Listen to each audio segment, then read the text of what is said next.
Usapang risbaka naman tayo. Pero before that, gusto ko lang pong ipaalam sa inyo na lahat po ng mga comment ng aking mga follower, non-followers po dito sa aking page ay akin pong nirerespeto. Dahil nakatawag pansin po sa akin, yung comment nga po ni Miss Baby Lisa Pagalyaman. Shoutout po sa inyo and salamat po sa inyong patala. Totoo po na isa po talaga sa malaking tulong para mag-grow po tayo dito sa Facebook sa ating mga viral videos. Kaya kung sa mga nagsisimula, nakatulad nga po niya, risbakan lang po para nga po sila ay umangat. Well, I respect that.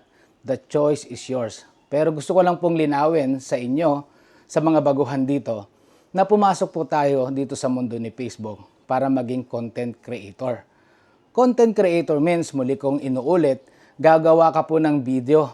At yung video po na yun na engaging at authentic at original na sumusunod sa community guidelines ni Facebook, yun po yung magpapaangat sa'yo dito. At unti-unti yung mga tao na susunod sa'yo dahil sa content na ginawa mo.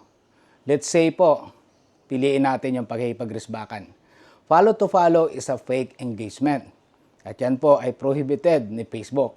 Nababasa nyo po na po pwede po kayong magkaroon ng violation dyan na hindi ma-distribute yung inyong mga content. At napapansin nyo po na bakit minsan sa mga followers nyo po ay nawawala dahil yan po ay tinatanggal ni Facebook.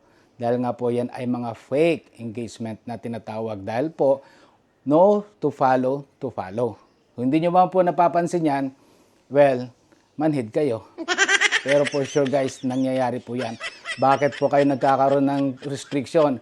Bakit po nadidelay ang inyong monetization? Dahil po yan, nadidetect ng system generated ni Facebook. Naunawaan ko po ma'am ang sinasabi nyo. Dahil ako po mismo nanggaling din po ako sa baba. At hanggang ngayon naman po, nandito pa naman po ako sa baba at nakaupo. No?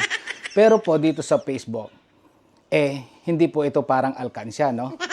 Na yung alkansya natin, habang pinupuno natin ng pera yan, meron tayong aanihin. So anong ginagawa ng mga baguhan dito sa Facebook? Yung alkansya, pinupuno nila ng followers. Aanin mo yung napakaraming followers na yan guys. Kung hindi yan manonood sa'yo, kung hindi yan authentic, kung hindi yan nag-follow talaga sa video mo. Nag-follow lang sila dahil sa risbaka na nangyayari. Yun po yung katotohanan dito guys. So mamili po kayo, nasa sa inyo po yan. Nirerespeto ko po ang mga desisyon nyo. Ako po, as a tutorial, gusto ko lang pong linawin. Gusto ko lang pong magbigay ng advice para magkaroon ng katotohanan doon po sa mga tinuturo ng mga bugok dito. Hindi ko na po sila mababago kasi bugok na po sila. Ang tao guys, kapag nakatikim ng pera, easy money, lalo sa panluloko, hindi mo na yan mababago. Pero, pwede mong baguhin yung mga taong pwedeng maniwala sa mga taong yon. Yun ang pwede nating baguhin, yung kanilang paniniwala. Yun ang agapan natin. Sabi nga, kailangan safety first. Hindi po ba? Kapag tayo po ay uwi ng bahay, mga guys, di ba, bago kayo umuwi ng bahay, titext nyo muna sa third party na wag muna ako iti-text pag nasa bahay na ako. Kasi yun po, precaution na tinatawag. Ang ginagawa ko po as a tutorial, wina-warningan ko po yung mga baguhan dito na kung gusto nyo pong lumago talaga na kumita kayo ng pera dito sa Facebook, huwag po kayo maniniwala sa mga ganong proseso. Doon po kayo magsimula sa tamang proseso. Kaya shoutout po sa iyo ma'am. And shoutout na rin po dito sa ating mga followers na nanggigigil na sa akin dahil hindi ko nga po sila sina-shoutout. Kay Miss Merlin Manggaw lang Pawen. Ayan, di ba? Kahit marami kang followers, kung walang kwenta naman ang video mo, sino nga naman manunood sa'yo?